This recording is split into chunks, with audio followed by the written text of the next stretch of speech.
მოგესალმებით ნიმატაროს არხზე, ნიმატაროს მეგობრებო. დღეს მინდა რომ თქვენთვის საჯარო გაშლა ჩავწერო ყველაზე აქტუალურ თემაზე და ეს არის ვუყვარვარ თუ არა. მოდი დავიხმაროთ კარნელიანის ბუნებრივი ქვა. ეს არის ვნების და მიზიდულობის სიმბოლო, ჩაიფიქრეთ ადამიანი და მოდის ამ ვარიანტად გავშალოთ. პირველი ვარიანტი ვუყვარვარ თუ არა, მეორე ვარიანტი ვუყვარვარ თუ არა და მესამე ვარიანტი ვუყვარვარ თუ არა. მინდა რომ ეხა ჩაიფიქროთ ნებისმიერი და დავიწყოთ გაშლა.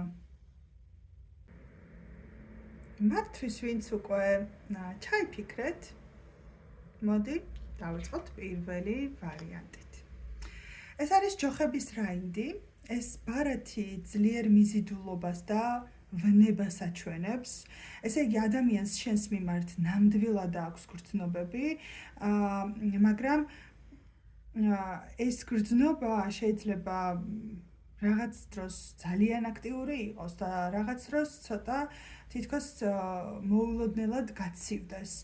არ იყოს როგორ იცით, თანმიმდევრული, ეტაპობრივი, ეს არის როგორი ბარათი, ხშირად მიუთითებს ადამიანზე, რომლის ემოციებიც ძალიან სწრაფად ინთება, თითქოს სიყვარულში რაღაცა ცეცხლი აქვს, ძლიერი მიზიდულობა აქვს, შენთან კონტაქტის სურვილი აქვს უფრო მეტად, მაგრამ რაღაც მომენტებში ცივდება და შეიძლება საერთოდაც სადღაც დაიკარგოს და გაქრეს.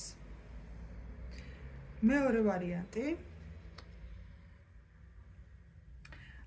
მერვე უმაღლესი არკანი 8. ეს არის იმდენად მნიშვნელოვანი არკანია, ზოგადად უმაღლესი არკანი ამოვიდა, რომ ადამიანს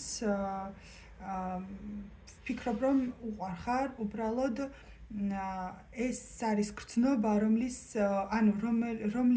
ბოლომდე გამოვლენასაც არ ცდილობს, ფიქრობს, რომ უმჯობესია თუ მოთოკავს თავის გრძნობებს, თავის ემოციებს, თუ სიტუაციას ძალიან ფრთხილად მართავს, ცდილობს, რომ რაღაცა უფრო სერიოზულად მიუდგეს საკითხს, ემოციებზე დაყრდნობით კი არა, უფრო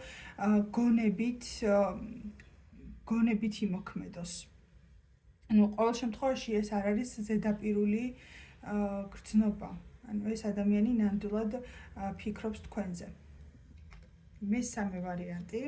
ეს არის ჯოხების 2. ეს არის არჩევანის ბარათი მომავლის, მომავალში რო იყურება ადამიანი, რომ ფიქრობს ურთიერთობის განვითარებაზე, გაღრმავებაზე. შენ ხარ ის ადამიანი, ვინც არის მისი თვალთახედვის არეში, მის ჰორიზონტზე, მაგრამ ჯერ ბოლომდე გადაწყვეტილება არ აქვს მიღებული. ნახე, ეს ბარათი ითხოვს მოქმედების გაკეთებას, ქმედება უნდა განახორციელოს, ხვდებით ხო? კი ფიქრობს, ახალი ნაბიჯის გადადგმა უნდა, რაღაცების შეცვლა უნდა, იყურება მომავლისკენ, ხო? რაღაცა ხედვები აქვს, მიზნები აქვს, მაგრამ ეს არის ადამიანი, რომელიც ამბობს, რომ არ ვიცი რა იქნება მომავალში, მინდა რაღაცების გაკეთება, მაგრამ ბოლომდე არ ვიცი, ფიქრის ეტაპზე უფრო მოკლედ რა, ნაბიჯის გადადგმას აყოვნებს, ესე ცალსახად ვერ ვიტყვით, ფიქრობს, თუმცა ეს რაღაც გადაწყვეტილების ნაწილი ამ მესამე ვარიანტში არ ჩანს. ეს იყო დღევანდელი გაშლა.